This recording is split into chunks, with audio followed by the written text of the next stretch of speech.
الحمد لله رب العالمين والصلاة والسلام على سيد الأنبياء والمرسلين أما بعد فأعوذ بالله من الشيطان الرجيم بسم الله الرحمن الرحیم پڑھیے الصلاة والسلام علیک یا رسول اللہ وعلى آلک واصحابک یا حبیب اللہ الصلاة والسلام علیک یا نبی اللہ وعلى آلک واصحابک یا نور اللہ۔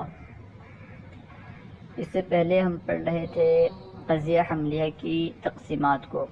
اس میں سے پہلی تقسیم قضیہ حملیہ کی رابطہ کے مذکور ہونے یا نہ ہونے کے اعتبار سے اسے ہم نے پڑھا کہ اس اعتبار سے دو قسمیں ہیں، ثنائیہ اور ثلاثیہ۔ اور دوسری تقسیم ایجاب و سلب کے اعتبار سے اسے بھی ہم نے پڑھ لیا، اس اعتبار سے دو قسمیں ہیں، موجبہ اور سالبہ۔ اور تیسری تقسیم ہم نے پڑھی کہ حرف سلب کا موضوع یا محمول کا جز بننے یا نہ بننے کے اعتبار سے، اس اعتبار سے ہم نے قضیہ حملیہ کی دو قسم پڑھی، معدولہ اور غیر معدولہ۔ معدولہ جس میں حرف سلب موضوع یا محمول یا دونوں کا جز بنے، اور غیر معدولہ وہ جس میں حرف سلب موضوع اور محمول میں سے کسی کا جز نہ بنے۔ آج ہم پڑھیں گے قضیہ حملیہ کی تقسیم موضوع کے کلی یا جزئی ہونے کے اعتبار سے، یعنی قضیہ حملیہ کا جو موضوع ہے، جو محکوم علیہ ہے، اس کے کلی یا جزئی ہونے کے اعتبار سے آج ہم قضیہ حملیہ کی تقسیم پڑھیں گے۔ اس کا خلاصہ سن لیں۔ قضیہ حملیہ کا جو موضوع ہے، یعنی جو محکوم علیہ ہے، یا تو وہ کلی ہوگا یا جزئی ہوگا، کلی ہوگا یا جزئی ہوگا۔ اگر قضیہ حملیہ کا موضوع جزئی ہو، یعنی ایک فرد ہو، ایک شخص معین ہو، تو اسے کہیں گے قضیہ حملیہ شخصیہ، اسے کہیں گے قضیہ حملیہ شخصیہ۔ اور اگر موضوع جزئی نہ ہو بلکہ کلی ہو تو پھر دو صورت ہوگی، یا تو اس کلی کے افراد پر حکم لگایا گیا ہو، یا پھر اس کلی کی جو حقیقت ہے اس حقیقت پر حکم لگایا گیا ہوگا۔ کلی کے افراد پر یا تو حکم لگایا گیا ہوگا یا پھر کلی کی حقیقت پر حکم لگایا گیا ہوگا۔ اگر کلی کی حقیقت پر، نفس حقیقت پر حکم لگایا گیا ہوگا تو اسے کہیں گے قضیہ تبعیہ۔ اور اگر کلی کے افراد پر حکم لگایا گیا ہوگا تو پھر دو حال سے خالی نہیں ہوگی، یا تو ان افراد کی کمیت کو یعنی کلیت اور جزئیت کو بیان کر دیا گیا ہوگا یا بیان نہیں کیا گیا ہوگا۔ اگر کلی کی کمیت، کلی کے افراد کی جو کمیت اور جزئیت کو بیان کر دیا گیا ہو تو اسے کہیں گے محصورہ، اور اگر بیان نہ کیا گیا ہو تو اسے کہیں گے مہملہ۔ پھر محصورہ کی چار قسمیں ہیں، موجبہ کلیہ، موجبہ جزئیہ، سالبہ کلیہ، سالبہ جزئیہ۔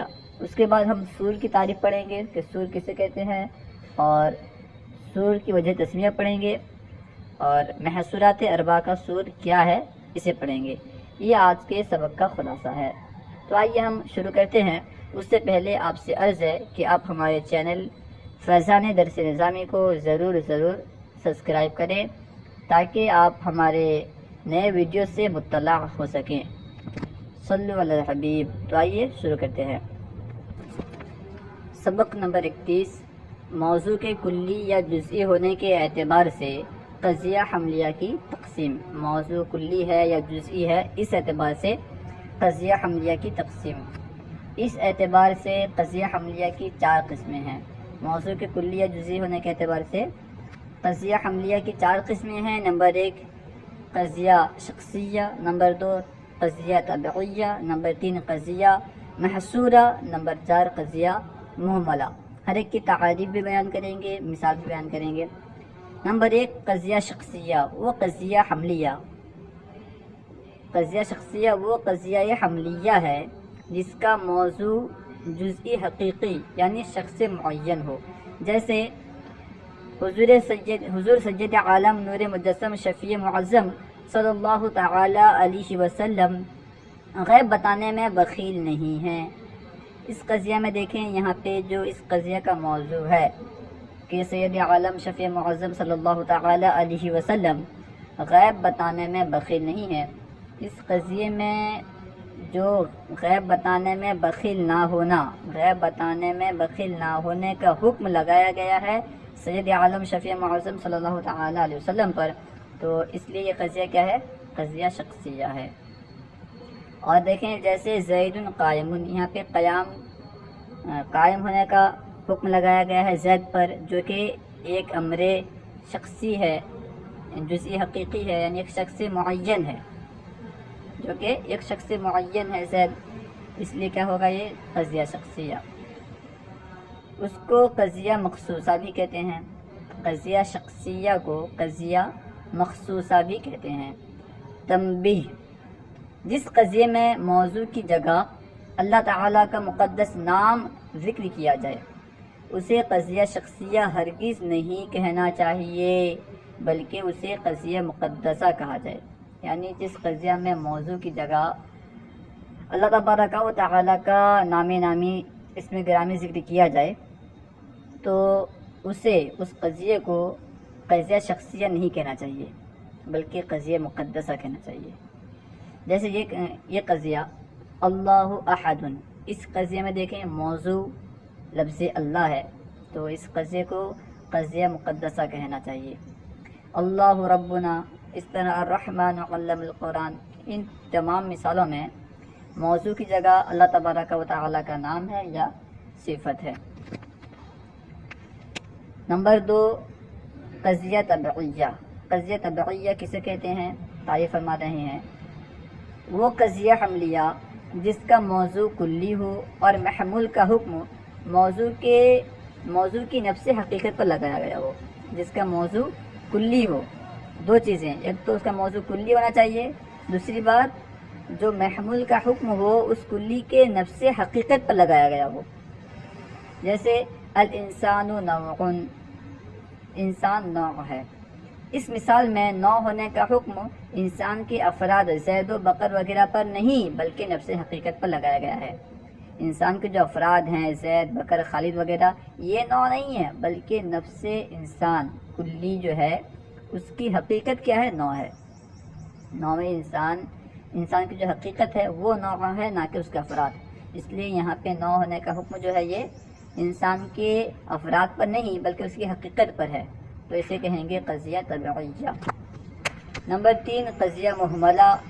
وہ قضیہ حملیہ ہے جس کا موضوع کلی ہو اور محمول کا حکم موضوع کے افراد پر لگایا گیا ہو، لیکن افراد کی کمیت یعنی کلیت و جزئیت بیان نہ کی گئی ہو۔ یہاں پہ کیا ہوگا قضیہ محملہ میں کہ موضوع جو ہوگا وہ کلی ہوگی، موضوع کلی ہوگا اور محمول کا حکم موضوع کے افراد پر لگایا گیا ہوگا، لیکن موضوع کی کلیت یا جزئیت انہیں بیان نہ کیا گیا ہوگا۔ جیسے دیکھیں الانسان کاتب، انسان کاتب ہے، انسان کاتب ہے، یہاں پہ پورے انسان یا بعض انسان کچھ بھی بیان نہیں کیا گیا ہے، تو کیا ہوگا؟ یہ قضیہ محملہ۔ الانسان کاتب میں کاتب ہونے کا حکم انسان کے افراد پر لگایا گیا ہے، کیونکہ کاتب انسان کے افراد کاتب ہوتے ہیں، زید، بکر، خالد وغیرہ یہ سب کاتب ہوتے ہیں، نہ کہ نفس حقیقت انسان کی جو حقیقت ہے وہ کاتب نہیں ہوتی، بلکہ کاتب تو اس کے افراد ہوتے ہیں، تو اس لیے کاتب ہونے کا حکم اس کے افراد پر ہے، لیکن کیونکہ افراد کی کمیت یعنی کلیت اور جزئیت کو بیان نہیں کیا گیا ہے اس لیے قضیہ محملہ ہے۔ قضیہ محصورہ نمبر 4 ہے کیا؟ قضیہ محصورہ۔ وہ قضیہ حملیہ ہے جس کا موضوع کلی ہو اور محمول کا حکم موضوع کے افراد پر لگایا گیا ہو اور افراد کی کمیت بھی بیان کر دی گئی ہو، جیسے کلو انسان حیوان، بعض حیوان انسان۔ یہاں پہ کیا ہے کہ موضوع کلی ہے، نیز جو محمول کا حکم ہے وہ موضوع کے افراد پر ہے، موضوع کی حقیقت پر نہیں ہے بلکہ موضوع کے افراد پر ہے۔ اس کے ساتھ ساتھ موضوع کے افراد کی کمیت یعنی کلیت یا جزئیت کو بیان کر دیا گیا ہے۔ دیکھیں کلو انسان حیوان، اس مثال میں یہ کہا گیا ہے کہ ہر انسان حیوان ہے، انسان کی کمیت کو بیان کر دیا گیا ہے کہ ہر انسان حیوان ہے۔ اس طرح بعض حیوان انسان، یہاں پہ کہا گیا ہے کہ بعض حیوان انسان ہے، یہاں پہ حیوان کی کمیت بیان کر دی گئی۔ اب یہاں سے قضیہ محصورہ کے اقسام بیان کر رہے ہیں. قضیہ محصورہ کی کتنی اقسام ہیں اور کیا کیا؟ قضیہ محصورہ کی 4 قسمیں ہیں. نمبر 1 موجبہ کلیہ، نمبر 2 موجبہ جزئیہ، نمبر 3 سالبہ کلیہ، نمبر 4 سالبہ جزئیہ. ہر ایک کی تعریف دیکھیں.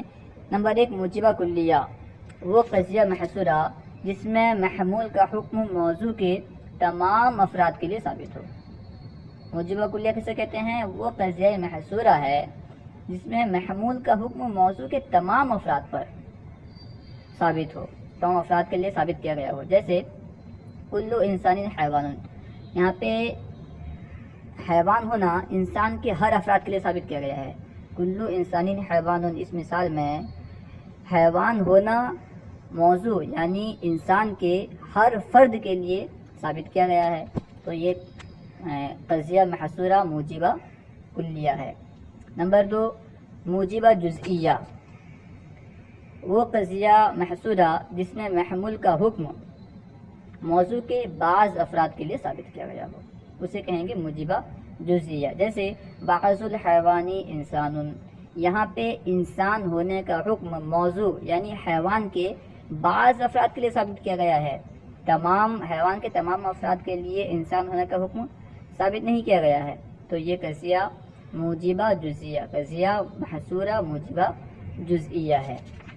نمبر 3 سالبہ کلیہ، وہ قضیہ محصورہ جس میں محمول کے حکم کی موضوع کے ہر فرد سے نفی کر دی گئی ہو.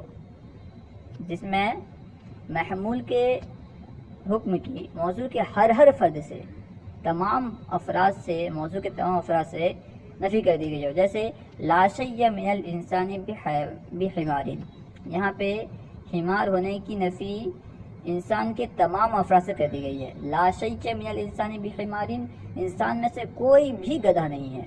تو یہاں پہ حمار ہونے کی نفی، حمار کی نفی یہ موضوع کے ہر فرد سے، موضوع یعنی کیا ہے؟ انسان، یہاں پہ موضوع انسان ہے. تو حمار کی نفی یعنی محمول کی نفی موضوع یعنی انسان کے ہر فرد سے کر دی گئی ہے. تو یہ سالبہ، یہ کہلائے گا موجبہ قضیہ محصورہ سالبہ کلیہ. سالبہ جزئیہ، وہ قضیہ محصورہ جس میں محمول کے حکم کی موضوع کے بعض افراد سے نفی کی گئی ہو. جیسے بعض الحیوانی لیس بحمار، یعنی محمول کے حکم کی موضوع کے بعض افراد سے نفی کی گئی ہو. یہ کہا جائے کہ موضوع کے بعض افراد میں یہ نہیں ہے، کل سے نفی نہ کی گئی ہو. جیسے دیکھیں بعض الحیوانی لیس بحمار، بعض حیوان حمار نہیں ہے. یہاں پہ گدھے ہونے کی، حمار ہونے کی نفی کی گئی ہے حیوان کے بعض افراد سے، حیوان کے تمام افراد سے، ہر فرد سے حمار ہونے کی نفی نہیں کی گئی ہے، بلکہ حیوان کے بعض افراد سے گدھے ہونے کی نفی کی گئی ہے. تو یہ کہلائے گا قضیہ محصورہ سالبہ جزئیہ. یہاں سے سور کا بیان شروع کر رہے ہیں، اور سور کسے کہتے ہیں اور سور کو سور کیوں کہتے ہیں اور محصورات اربع کا سور کیا ہے، اسے بیان کریں گے. سور کا بیان، وہ لفظ جس کے ذریعے افراد کی مقدار یعنی کلیت و جزئیت کو بیان کیا جائے اس کو سور کہتے ہیں. جس لفظ کے ذریعے سے افراد کی کلیت کو یا جزئیت کو بیان کیا جائے اسے سور کہتے ہیں. سور کو سور کیوں کہتے ہیں، وجہ تسمیہ کیا ہے، بتا رہے ہیں. یہ سور البلد، یعنی سور البلد کہتے ہیں شہر کی فصیل کو. یہ یعنی سور البلد سے ماخوذ ہے. جس طرح شہر کی فصیل شہر کو احاطے میں لیے ہوئے ہوتی ہے، اسی طرح یہ لفظ بھی موضوع کے افراد کو احاطے میں لیے ہوئے ہوتا ہے. یعنی جس لفظ کے ذریعے سے ہم موضوع کے افراد کی کمیت بیان کر رہے ہیں، کلیت یا جزئیت کو بیان کر رہے ہیں، وہ کیا کرتا ہے کہ موضوع کے افراد کو احاطے میں لیے ہوئے ہوتا ہے. اس لیے کہتے ہیں کیسے سور، کیونکہ یہ سور البلد سے ماخوذ ہے، اس سے لیا گیا ہے اسے. اب محصورات اربع کا سور بیان کر رہے ہیں. محصورات اربع کے سور. نمبر 1 موجبہ کلیہ کا سور کل اور لام استقراق ہے. یعنی کل اور لام استقراق جہاں پہ آئے گا، موضوع میں اگر کل اور لام استقراق کا استعمال کیا جائے تو اس سے معلوم ہوگا کہ یہ موجبہ کلیہ ہے. یہاں پہ موضوع جو ہے یہ قضیہ جو ہے موجبہ کلیہ ہے، یعنی یہاں پہ محمول کا حکم موضوع کے تمام افراد کے لیے، ہر فرد کے لیے ثابت کیا گیا ہے۔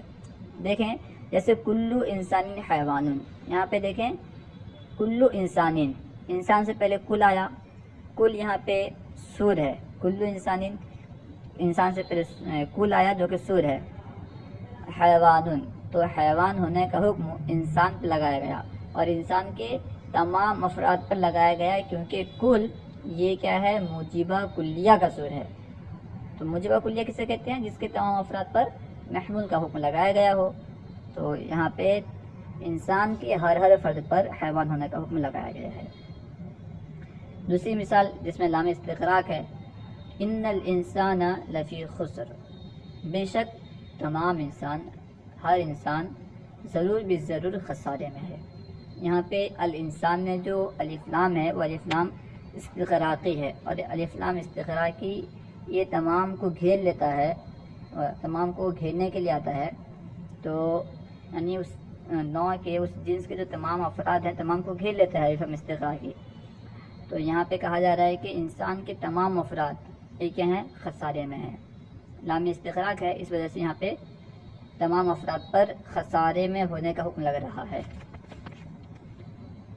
موجبہ جزیہ قصور، بعض اور واحد، یہ کیا ہے، موجبہ جزیہ قصور ہے، بعض اور واحد۔ مثال دیکھیں بعض الحیوانی انسان، یہاں دیکھیں بعض یہ موجبہ جزیہ قصور ہے، حیوان کے بعض افراد انسان ہیں، حیوان کے بعض افراد، بعض الحیوانی بعض حیوان انسان ہیں، تو یہاں پہ حیوان کے کل افراد پر حکم نہیں لگایا گیا بلکہ بعض پر لگایا گیا، اور بعض کے ذریعے سے معلوم ہو رہا ہے کہ یہاں پہ انسان کا حکم حیوان کے بعض افراد پر لگایا گیا ہے، تو یہ کیا ہے، موجبہ جزیہ قصور ہے۔ واحد من الجسم جماد، جسم سے ایک جماد ہے، یہ بھی کیا ہے، اس میں جسم میں سے تمام، جسم سمجھ میں نہیں آتا بلکہ واحد کی وجہ سے جسم میں سے کوئی ایک جماد ہے یہ سمجھ میں آ رہا ہے۔ تو یہاں پہ موجبہ جزیہ قصور کیا ہوا، بعض اور واحد، موجبہ جزیہ قصور بعض اور واحد۔ سالبہ کلیہ قصور، لا شیء اور لا واحد، اور نکرہ کا نفی کے تحت آنا۔ سالبہ جزیہ کے 3 صور ہیں، لا شیء، لا واحد، نکرہ کا نفی کے تحت آنا۔ مثلا لا شیء من الانسان بحجرین، یہاں پہ لا شیء استعمال ہوا ہے، یہ سور ہے سالبہ کلیہ کا، یعنی انسان میں سے کوئی بھی پتھر نہیں ہے۔ ولا واحد من النار بباردین، کوئی بھی آگ ٹھنڈی نہیں ہے، تو یہاں پہ لا واحدہ یہ کیا ہے، سالبہ کلیہ کا سور ہے۔ ما من ماء الا وهو رطب، کوئی بھی پانی نہیں ہے مگر یہ کہ وہ تر ہوتی ہے، کوئی بھی پانی نہیں ہے مگر یہ کہ وہ تر ہوتا ہے۔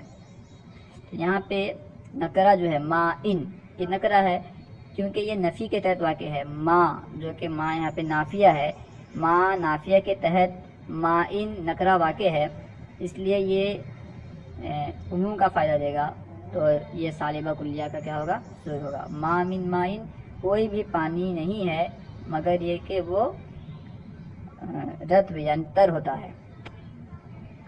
سالبہ جزیہ کا سور، لیسا بعض اور بعض لیسا، یہ سالبہ جزیہ کا سور ہے، لیسا بعض اور بعض لیسا۔ جیسے لیسا بعض الانسان بحمار، لیسا بعض الحیوانی بحمار، بعض حیوان حمار نہیں ہے یعنی گدھے نہیں ہیں۔ بعض الفواکہ لیسا بحلو، بعض میوے میٹھے نہیں ہیں۔ یہاں پہ پہلی مثال میں لیسا بعض ہے، دوسری مثال میں بعض لیسا ہے۔ تو یہ صورت الحاصل ہے کہ موجبہ کلیہ کا سور کل اور لام استغراق ہے، موجبہ جزیہ کا سور بعض اور واحد ہے، سالبہ کلیہ کا سور لا شیء، لا واحد اور نکرہ کا نفی کے تحت واقع ہونا ہے، سالبہ جزیہ کا سور لیسا بعض اور بعض لیسا ہے۔